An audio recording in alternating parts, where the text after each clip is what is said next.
All right, cool. So I'm going to be walking through now this nested iteration practice that y'all went through, and I'm going to be talking specifically about sort of how we use nested iteration. There's a troll in the breakout room. Is this an important thing that I need to deal with right now? He's Okay. making a Harry Potter troll in the dungeon Oh, reference. yeah, love it. Okay. Sorry. No worries. Okay. Cool. Yeah, so I'm gonna walk through this and I'll be talking about like how, when, why we use nested iteration. Before I start walking through, I just want to mention like this practice of jumping into a new code base, a new repo. It is a skill to be able to like open up some chunks of code and look through them and like really understand what's going on, or at least understand it enough to get some things working. And so part of the challenge of this exercise that we just went through was simply diving into code that someone else has written. You are not as like intimately aware or educated on all of these different classes. So that's definitely like part of the challenge of being a developer, is like reading through other people's code. So great job working through that. You may or may not have found that difficult. I always find it a little difficult to jump into new code. Okay, cool. So let's go ahead and walk through this. I'm going to pull up my terminal and Atom. And I am going to start with the course spec. And as we go through here, if you have questions, want me to slow down, want me to explain something differently, either just raise your hand or shout it out. Yeah, maybe just shout it out. Let's just unmute and shout out today. All right, cool. So the first test that, well, actually, I should run all my tests first just to make sure that everything is at least hooked up appropriately. Okay, great. So I'm going to start with this course test. And the first thing we want to do is see if we can get all of our represented houses. And so I'm going to run this, and I think that I'm going to get an undefined method. Yep, undefined method, houses represented. So I'm going to open up my course, and let's go ahead and add a method for houses represented and run this. Okay, great. So I'm getting nil, which means my method is created correctly, so that's good. I'm going to start by throwing a pry in here. And what I like to do is try and figure out, do I have access to the things I need to build out my expected collection? So here in my pry session, maybe I'll make this just a little bit bigger. There we go. Pull that up a little bit. I have access to all of my instance variables that are in my course. And the one that's probably going to be the most helpful to me is students. So I'm going to take a look at students. Okay, cool. So students is an array of student objects, and they each have a house. And so I want to try and get, I think it's a unique list. Yep, just Slytherin and Gryffindor. So a unique list of these houses. So because that information is stored in my students array, I know I'm going to need to do something with @students. And I'm going to start with each, I think, here. Is that what I want to do? Yeah, I'm going to start with each. So I'm going to create a houses accumulator. It's going to be an empty array. And I know I'm going to ask all of my students for their house. So for each student, I'm going to start just by shoveling their house into that houses accumulator. So I'm going to say student.house. And I need to return that houses array. And I think this is going to get me closer, but not quite there. But let's see where we are at this point. Okay, cool. So at this point, I'm getting a list of lots of Slytherins, lots of Gryffindors, because for each student, I'm shoveling their house into my houses array. So I could do a couple things here. I could I could do something like this where I say like, if my houses include that student house, actually, if it doesn't include that student house, go ahead and shovel that house into my houses array. Otherwise, do nothing. So here, I'm actually using another enumerable while I am using each. So I'm saying for each student, if this houses array already if not, this houses array includes that student's house. So if this house is not already in this array, go ahead and shovel it in. Otherwise, do nothing. There's no else here. So it's just like shovel that house if it is not included in that array. Otherwise, do nothing. And I believe that this will work. Cool, that's passing. So here I'm using an enumerable inside of another enumerable. For each student, I am iterating over this array of houses to determine if I need that house to be shoveled into the array. So this is one way of doing it. I'm going to pause here. Any questions about this?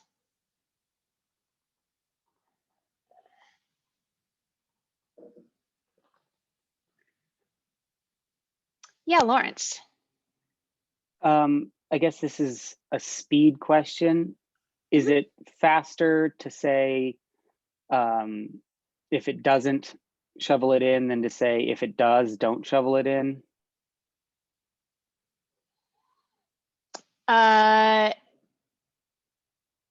It is the same amount of time. There's no performance benefit from doing it one way or the other.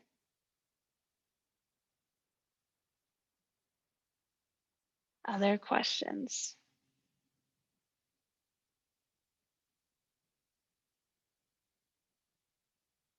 Yeah, Lee. Is there a reason why one would use if with a bang versus unless here?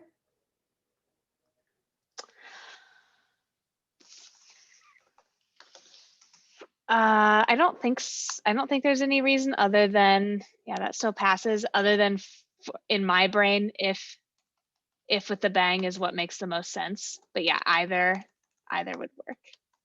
Okay, so at that point, it's like just whatever the developer is comfortable with. Okay, great. Yeah. Thank you. Yeah. Any other questions about this so far?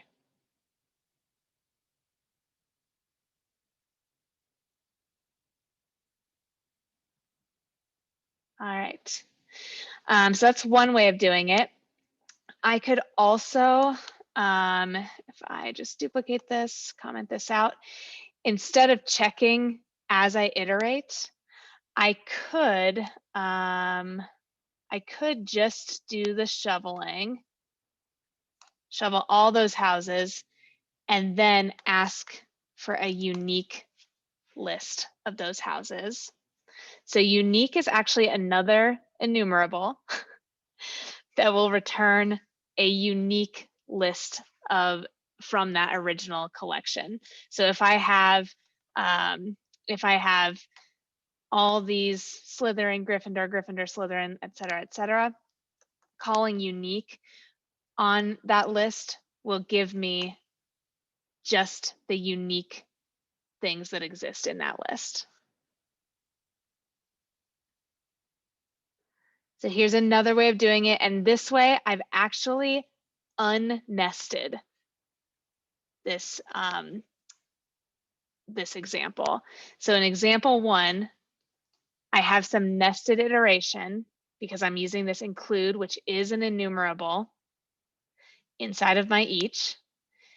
In this second example, I am first getting all the houses and then asking it to be a unique list.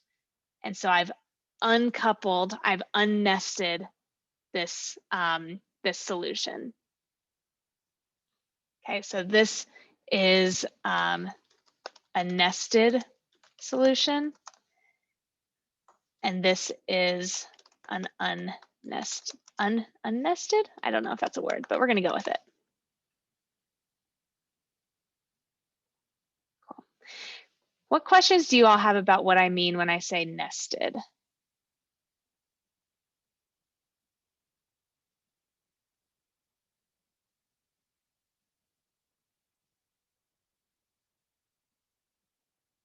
Okay, no questions. Yeah, Lawrence.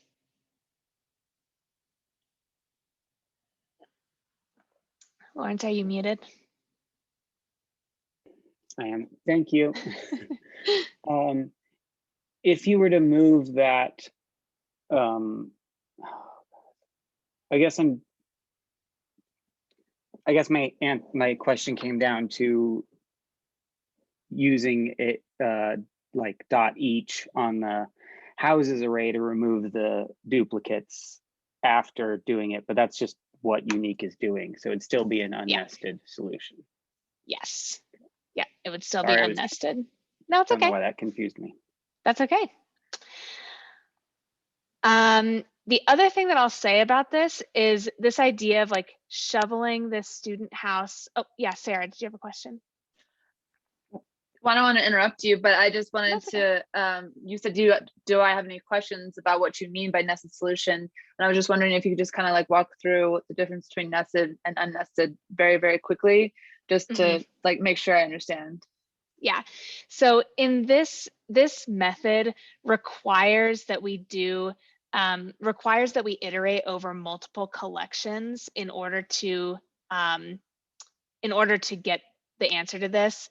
And the iterations that we need to do is we need to iterate over all of the students and get their houses.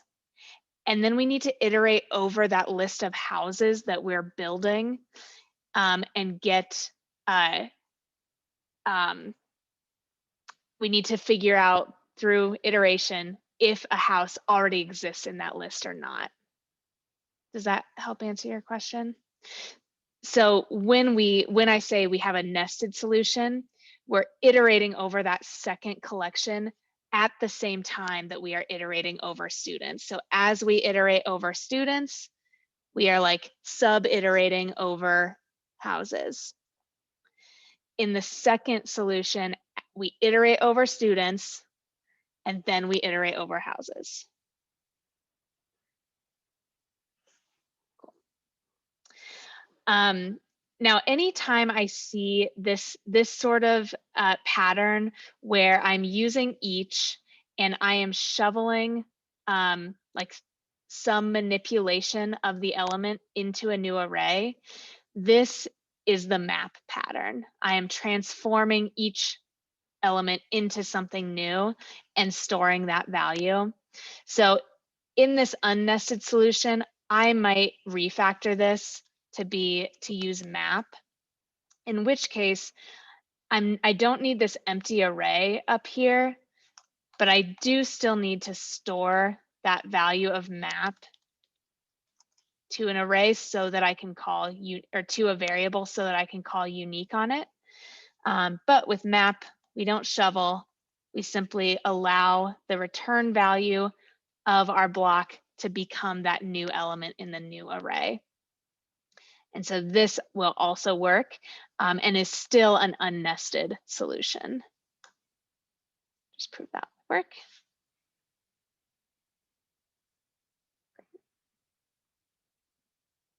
Sarah, did you have another question? Oh, yeah, no worries. All right, cool. Let's move on to the next one. I think our course spec, yep, everything is unskipped. So let's go to our school. And I'm going to go to the first skipped one. Okay, so we can sort all students at once. So in this test, I've got a school that has some courses and we want to sort the students. And after we've sorted our students, now all of our students should have a house. So let's go ahead and run this. And I think that I should have an undefined method error. Yep, great. So for my school, I need a, so I've got this sort student, but I need a method, what is this called? Sort students. So let's sort students. And I'm gonna run that again. All right, cool. Yep, our students are not getting sorted at the moment, so I need to sort them. So for this, I need to, let's see, let me throw a pry in here. I need to be able to call this sort method on every student that I have.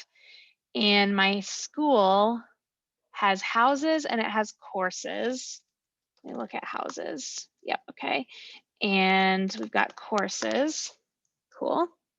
Okay, and the courses are where our students are. And so I know that I'm going to need to iterate over my courses. So let's do courses.each do. And so now for each, course, let's see where we are. Oops, get out of here. Okay, so for each course, a course has students, and I think I can just call course.students. Okay, cool. And each, why is Malfoy already in Slytherin? That's weird. I guess he's just like permanently in Slytherin. Okay, so for each course, we've got students. So I need to sort each student. So I'm going to say course.students.each. And for each student, I want to do something, but let me make sure that I'm actually looking at a student object in here just to double, triple check. Student. Okay, cool. I must have something else weird going on in my test. I don't know why Malfoy is already getting sorted. That's okay. I'm just going to keep going with it. Okay, so each student needs to be sorted. So I need to sort this student. And I think that's it for this one. Okay, cool. So that works. So I'm iterating over courses. And then while I'm iterating over courses, like for each course, I'm iterating over the students and I am sorting every single student. Yeah. Molly, did you have a question? Yeah, I just have like a convention question about this and just like Yeah. in terms of like what Ruby prefers, I suppose, because like this is like obviously you could just store like I think you could store the outer nest in a variable and then like do another one, or you could like is that flattening preferable with this as well, or does this like because this is much cleaner, shorter code wise? I'm just curious about what's like what Ruby like. Yeah.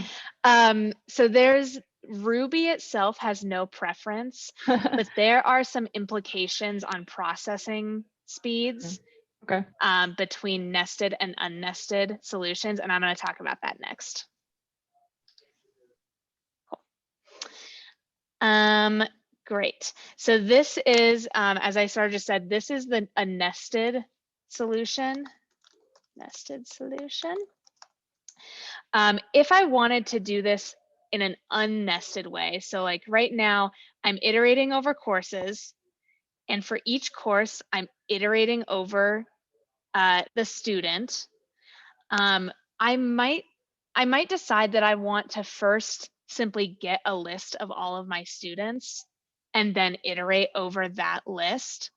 And so what I might do as an unnested solution is I might get all of my students first and say my students is going to be, let's see, I need to still go into my courses, and I think I'm going to use I'll use map here to start so we can see what this is doing. And for each course, I want my course.students to be sent to a new array. And let's see if I run this. Right now, my students is an array of arrays of students. So probably the most helpful thing is if I like flatten this somehow, not somehow, like this with flatten. So now if I run this again, oops, get out of here. Now, instead of a nested array of students, I have, or instead of an array of arrays, I just have an array of students. Now, I do have some duplicates, so I could also get rid of those by calling unique on here. Kind of gross, but it would work. Exit, run RSpec, and now my students is simply my array of students. Y'all may have found this already, but there is an enumerable that's really helpful when you have like arrays of arrays, and it is flat map. It will automatically do the flattening for you. So I could flat map and then unique and get a list of my students, which is a little bit cleaner, I think. Cool, so I've got my students. And then now that I have my students, I can iterate over them for each student and sort those students. So we can sort each student. Oops. And now if I comment that nested solution out, let's just run this, double check that it's working. Cool, so that works. And so here, this is the unnested solution. So first, get all my students, and then sort them into houses. Did I see a hand come up? Yeah, Lawrence, did you have a question? Yeah, I was just wondering, when you moved flatten from the end into flat map, were you essentially nesting flatten? Or is it No. still nested? It is not nested. Yeah. When you have, so let me back up to dot map and then dot flatten dot unique. Flatten and unique are enumerables, but when I call them like this, I'm not nesting because I'm not doing the iteration here. I'm not like doing more iteration inside my iteration. I'm I'm iterating up to this point, and then iterating, and then iterating. So it's not nested, it's more of a stepped. It's like I do this first, then this, then this. Right. So my question was, when you did flat map, does that nest the flatten? Oh, no, it does not. No, flat map, no. I'm not going to get in the rabbit hole of exactly what flat map is doing under the hood, but no. Let's go Joe and then Noah. Yeah, so I guess what I'm seeing is, like, if there was a single instance where we needed to do this nested iteration, would the first one be preferable? But with this example of school, it seems like we have to keep grabbing our students. Wouldn't that be a case for like just a helper method to have that students array? Yeah, I'm going to talk about that in just a minute. Okay. Yeah, great question. Noah?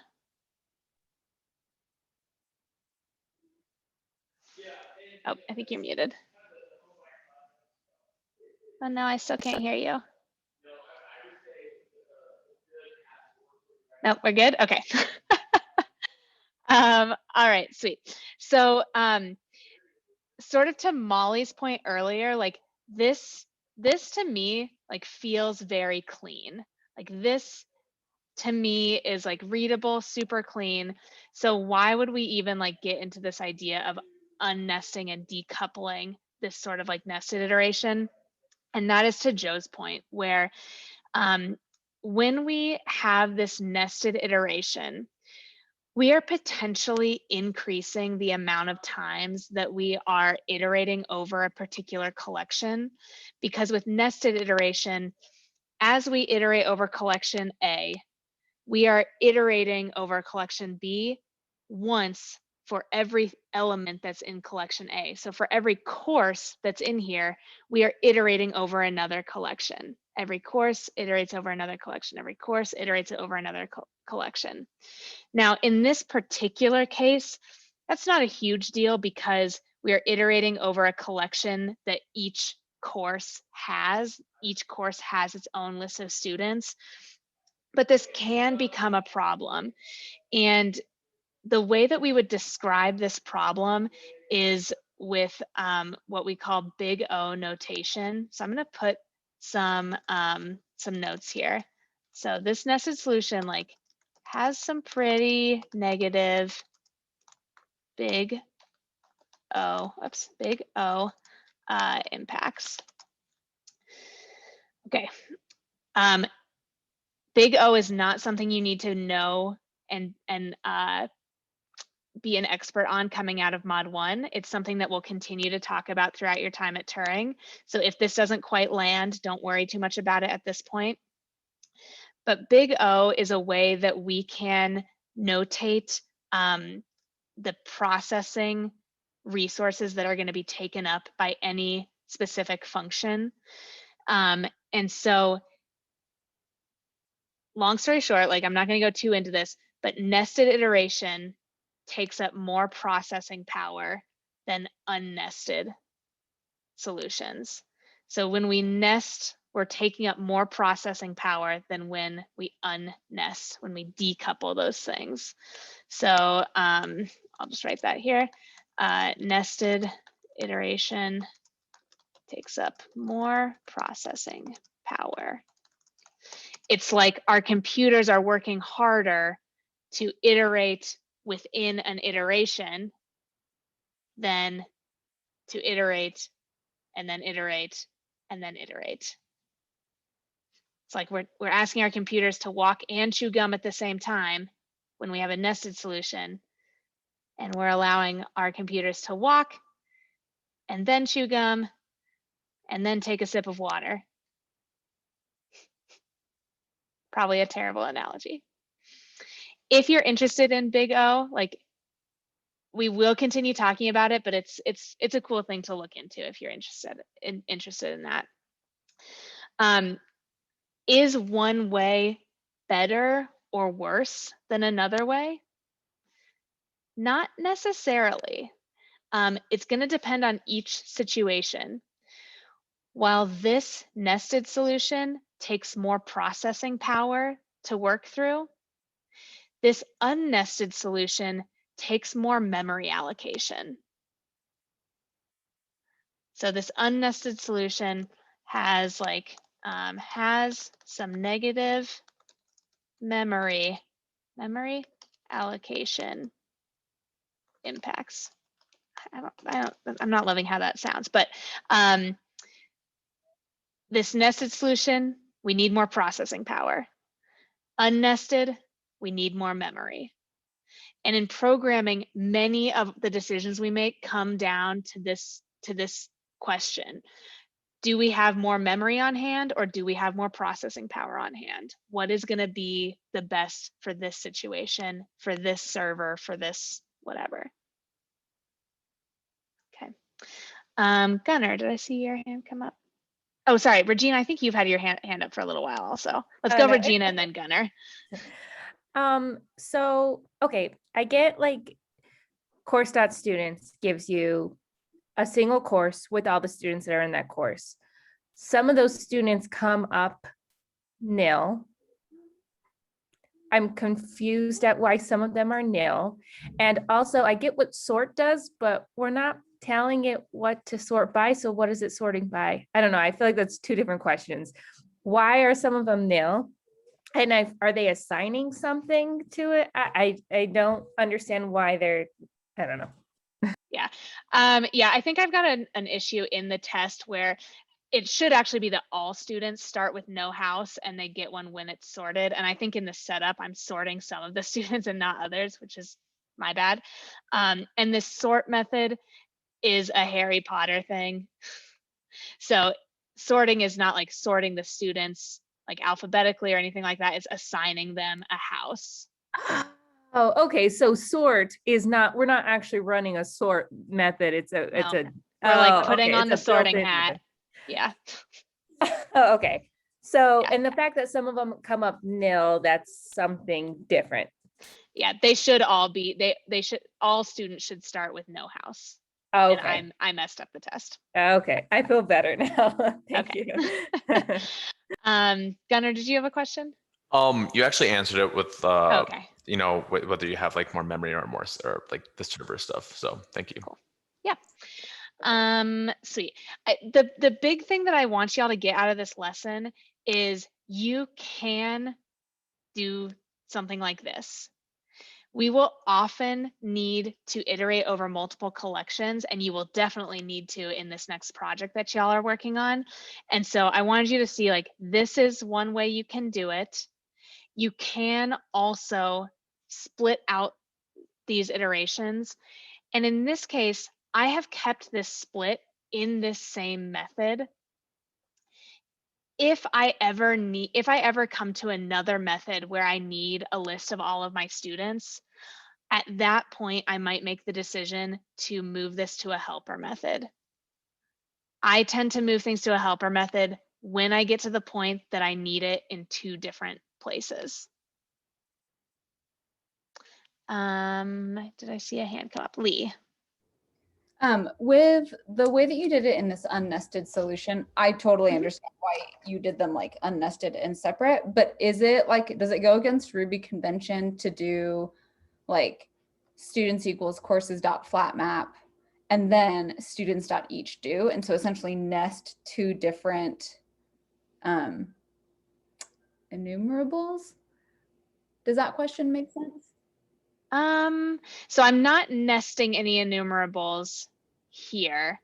Yes. I'm first running a flat map, then uniquing, then eaching, and this does not break any like rules or conventions of Ruby. Yes. My question is, like, if you moved line 34 to line 31 and nested that, like, is that something you can do? You nest two different, like? Yes. Okay, thank you. Yeah, so I could I could do this. Then I probably wouldn't use flat map because if I'm, you can nest different kinds of enumerables. Like you can flat map with an each, you can flat map with a find all. The one thing that I will say about using enumerables, particularly when you're getting into nested collections and like having to iterate over multiple collections, enumerables are created to solve one specific problem. And if the problem that you're working on is not that specific problem, using an enumerable is actually going to make your life more difficult because it's going to start giving you like weird return values and like not doing exactly what you want. And you can tie yourself in knots a little bit trying to repurpose an enumerable to do something it's not designed to do. Whereas with each isn't designed to do anything. The only design each has is that it's going to iterate. And so you have a lot more control over what happens with each. And so in these nested situations, I find it much easier to start with each, get it working, and then you at least know you have a working version, and then you can refactor to a new or a different enumerable, knowing that you can always fall back on that working version of each. Thank you. Yeah. Regina. I was looking for my charger when you were talking about which one takes a longer runtime versus, what did you say, memory? Can you repeat that part one more time, please? Yeah. So when you have nested iteration, it takes more processing power. And when you unnest those iterations, you actually need more memory allocation available. The actual runtime doesn't really come into play here. The runtime is going to depend on how big or small your collections are. But regardless of how big or small they are, nested is going to take more processing power and unnested is going to take more memory. What's better? It depends on the situation. It depends on what you're doing. Generally, well, yeah, it just depends. Thank you. Yeah, let's go to Joe. Yeah, I was just looking and I saw this on the calendar. This ends at 11. Are we going over? Because I did have a question about, I think it's the next method where we're making a hash. Yeah. At this point, I've covered everything that I wanted to cover on nested iteration, but I will continue and finish that last method. Okay, because I just had I remember you saying something about group by and how it's kind of good, but kind of not. And I forgot like why people misuse it. So Yeah. So I'm just going to go back to what I just said about enumerables, which is every enumerable has a very specific function, a very specific problem it's trying to solve. And if the problem you're working on is not that exact problem, do not use that enumerable. Okay. All right, cool. Yeah, it is 11:07. If y'all need to take off, please do that. We have covered the important piece of this lesson, which is seeing that you can iterate over multiple collections at once, and you can break those things out. That's like the learning goal of this lesson. Sort of the extra piece is this idea about the processing power versus memory allocation.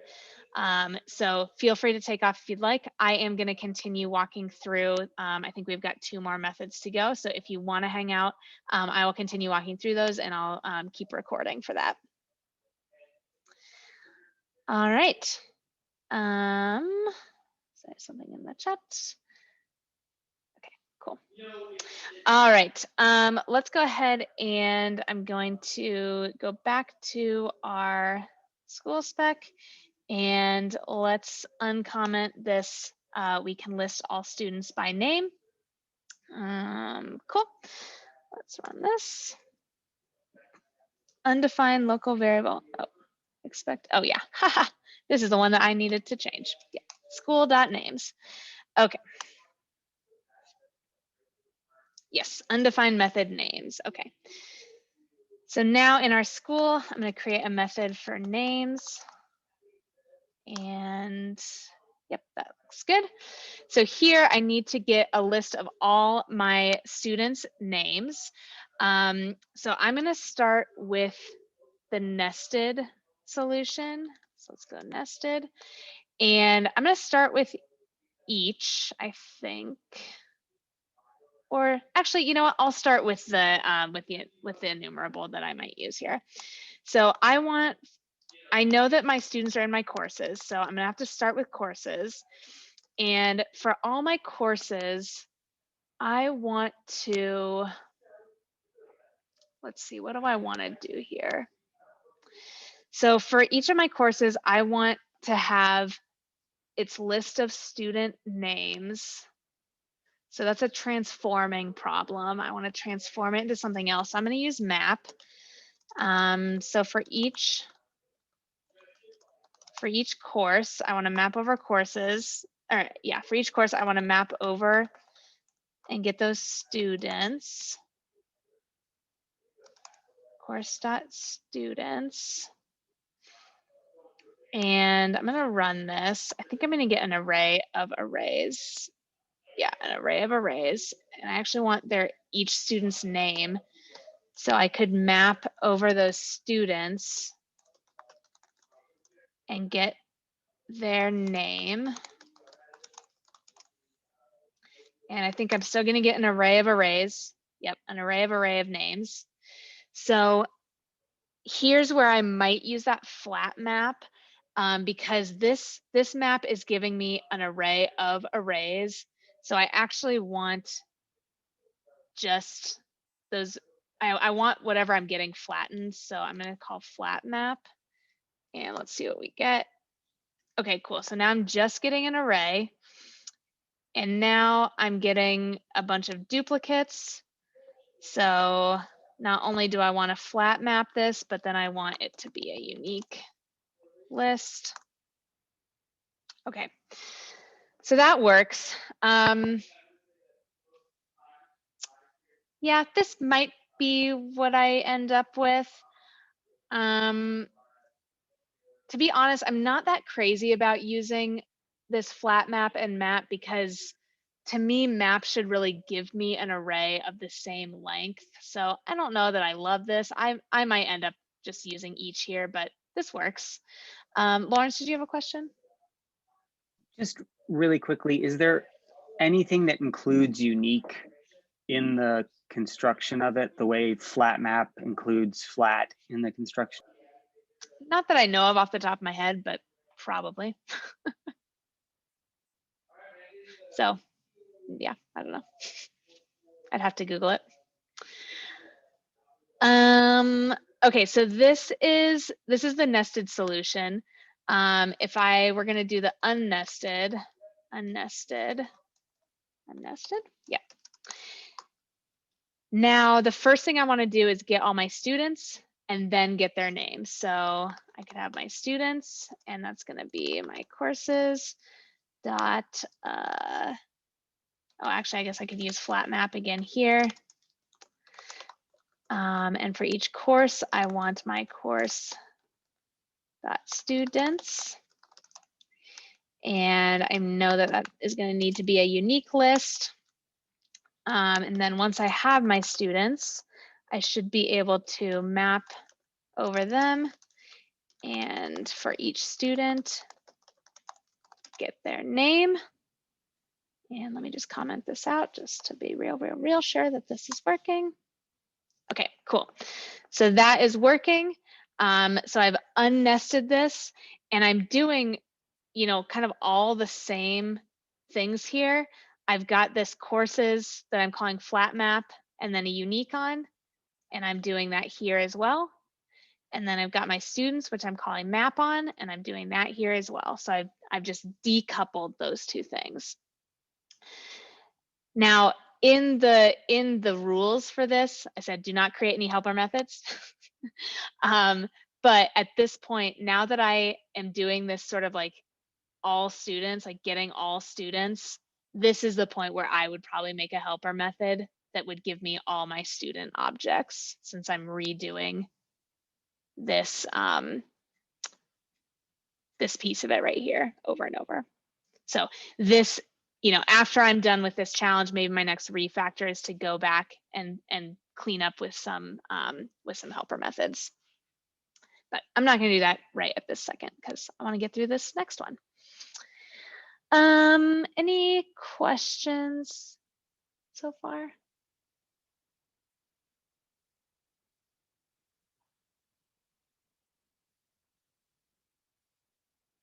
Okie dokie. Let's do this last method. So we want to group all students by house. So we want to get a hash fun with the house and an array of its students. So let's go ahead and I'm going to run this again. And yep, undefined method students by house. So let's go ahead and create that. Students by house. And okay, so I'm going to need to be creating, where did this go? Let me run this again. Yep. So I need to create this hash with keys that are houses and values that are arrays of students in that house. So I know that I'm going to need to iterate over my courses to get at my student. Actually, let me do this. Let me throw Brian here. So I know to get my keys, I need to be able to grab my students. So if I look at my courses, it's this value here that I'm going to use to create my keys. So in order to get to my students, as we've seen before, we need to iterate over courses. So I am going to, and I think for this, I'm going to create an accumulator. So I'm going to say, let's do like house students. I don't know, we can call it whatever we want. And I need to iterate over my courses. And for each course, I need to iterate over my students that each do.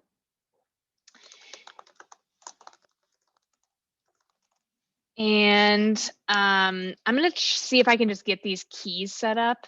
So each student has a house. So I should be able to say my house students at this student.house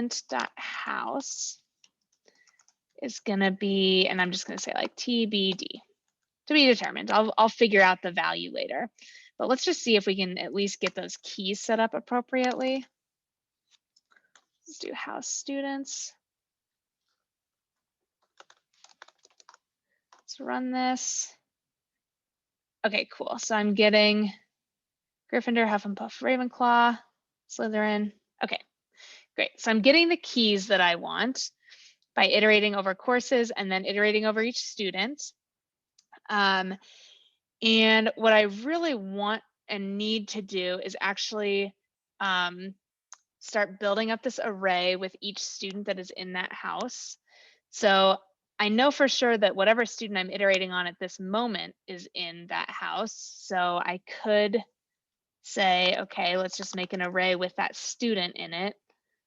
But now I think I'm going to get, yep, I'm going to get, let me throw a pry in here. It'll be a little bit easier to see.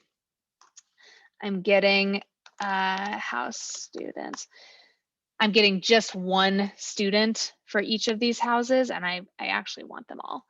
So we need, let me throw a pry in here. Exit. So as I iterate over each course, so I have a course and I've got the student that I'm iterating over, and I've got my accumulator. I need to do some checking here. I need to say, if that key doesn't exist, I need to create the key and give it some sort of starting value. If the key does exist, then I should be able to just shovel my student into that existing array. So I need to do some stuff here. So I want to say, like, let me do some pseudo coding. So if the key exists, we want to shovel student into existing value array. If the key does not exist, we need to create the key and give it a starting array, a starter array. Okay, so that's basically what I'm going to try and do. So let's see. So if my key exists, so how do I check to see if that key exists? I'm going to say if house students at that student dot house, it needs to exist. So if it's not nil, that means that it exists. If that key is not, if the value that that key returns is not nil, that means that that key exists. So then what I want to do here is, you know what? I'm going to flip this. I think it makes more sense to do this first. If the key does not exist, create it and give it a starter array. If it does exist, shovel that student into the existing array. Visually, for me, that makes the most sense. So that's how I'm going to do it. Okay, so if the house students at the student house, if that key, yeah, okay, I like this better. If that key is nil, I need to create the key. So house students for that student dot house. And I need to give it a starter array. So I'm going to start it as an array of that student. So the first student that we come to where that key does not yet exist, that student becomes the first student in that house. And then otherwise, let me move this up. Yep. Okay, otherwise, if the key exists, yep, shovel that student into the existing array. So house students for the student dot house, shovel in the student. Okay, I'm gonna run this. And let's look at our house students. Okay, cool. So now we're getting arrays of students, but we're getting like lots of Malfoy and then lots of Harrys and Rons and Hermiones. Okay. Okay, if the key does not exist, that should be good. If the key does exist, we need to actually check to see if that student already exists or is already in that house array, and only shovel them in if they don't already exist. So if key exists and the student is not in the value array, then we want to shovel the student into the existing array. So if it doesn't exist, else if, so now the key would exist, else if the house students at the student.house. So if this array includes, if it, if it does not include the student, then shovel that student into the array. So let me move this note up here. And let's see where we're at. Okay, yeah, let's see where we're at. Okay, so, oh my goodness. What the heck? There we go. Okay, now we have no duplicate values. Woohoo! I'm gonna take my pry out and run the test. And we're working. Okay, what questions do you have so far?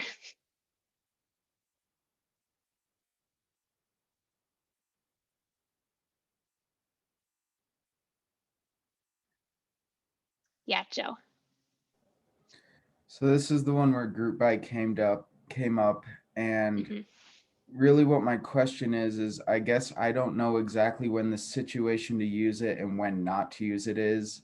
And so I know you warned against not using it. So in essence, I took it as don't ever use it because I don't know the difference.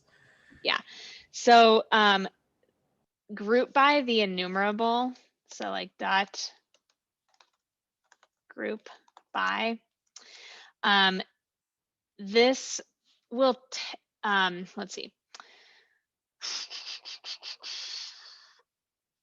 Group by will, let me organize my thoughts on this real quick. So group by will return a hash where the key is whatever the return value of the block is, and the value is an array of all the elements that have the same, that would return the same thing in that block. So I will show you an example. I'm just going to jump into Pry here. So let's say I have this like array of animals. We've got a dog, a cat, a zebra, a quokka, whatever. We've got this array of animals.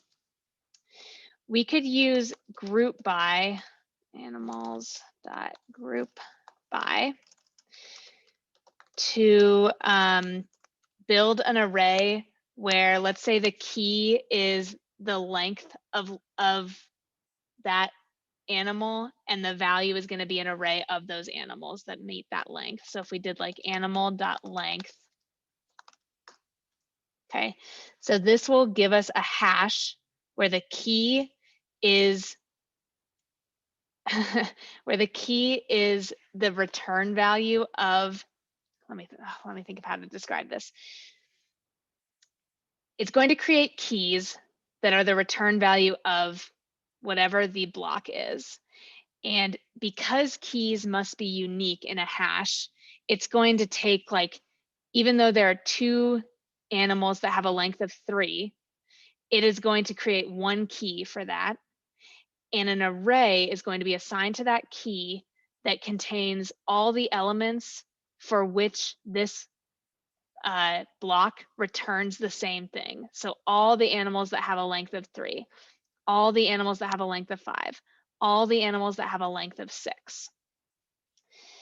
Now, it does seem at first glance like this problem could be solved with group by, because we are grouping student by their house. Like for each house, we're going to have an array of the students that have that same house. The problem here is, what do we call group by on? In order to get to our students, we need to iterate over courses. And so we would not call group by here, because then regardless of what we put in the block, it's going to give us an array of courses. Because group by will always set a key with a value that's an array of elements in the collection that we are using group by on.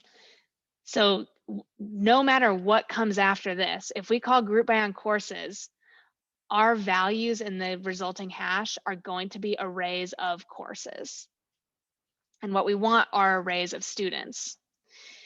Now, we cannot then call like courses.each and then under here, course.students.group by. One, because each is going to return the original array. And then we don't want a hash for each course. We just want one hash. So group by is not the problem that group by is built to solve is not this problem. And so it is not the right tool to use. Does that answer your question, Joe? Yeah, and so we did use group by, but we did make an array of the students first. Yeah. So we made the array, we flattened it and uniqued it. And then we had like an array which we could use group by on. Yeah, if you had like all unique students, then you can use group by. Then group by for this would work. Okay.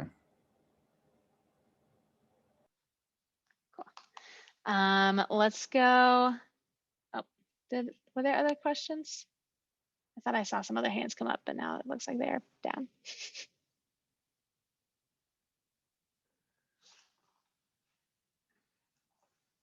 Okay.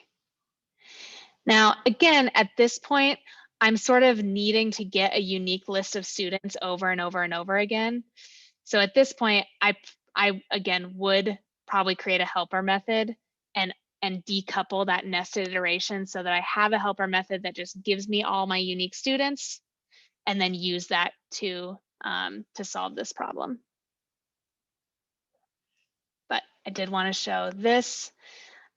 This idea of like building a hash where you have to like double check the keys and values as you go before manipulating them is very common. So this idea of like creating some branch logic to determine like, do I need to create the key or just manipulate the value? And if I'm manipulating the value, do I need to check anything about that value before I manipulate it? This is a very common problem that comes up.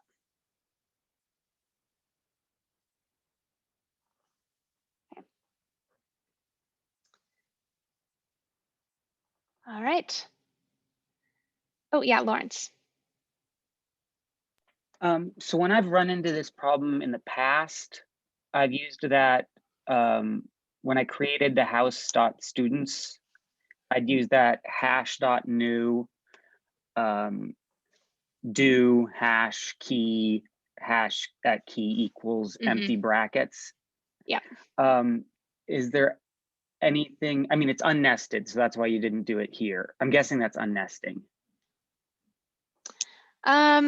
Not really, because I would still be iterating over my students inside my Okay. courses. So that in and of itself will not help you unnest. Here's one reason I don't love that default value. I really like being able to rely on the nilness of an like a key that doesn't exist. I really like to rely on that because I know for sure if a key is giving me nil, I know for sure that it is not created. If you give your hash a default value, it is a little harder to know for sure that that key isn't created, or if it's been created and it should have an empty array as the value. Thank you. That makes perfect sense. Yeah. So yeah, I tend to not use a default value. Hardly ever. I would say the only time I do is when I'm counting something and I'll start at 0. That's really the only time. Because I like the comfort of knowing that if I get nil, I know 100% sure, I'm 100% sure that that key does not already exist.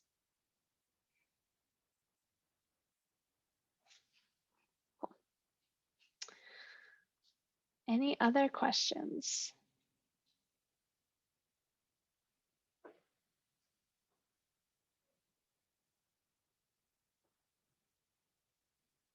All right. I put this on a branch. Let me, did I mess anything up? Let me just run this real quick, just make sure I'm still passing. And okay, great. I'm gonna push this up.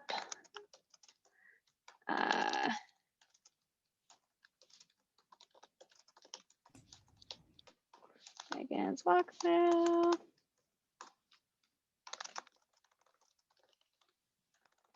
Okay, cool. So I'm going to push this up on a separate branch. So if you want to take a look at this code, you can go onto that repo and switch to the walkthrough branch.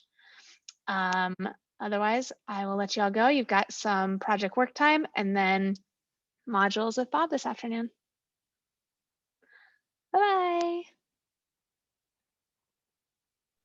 Thank you.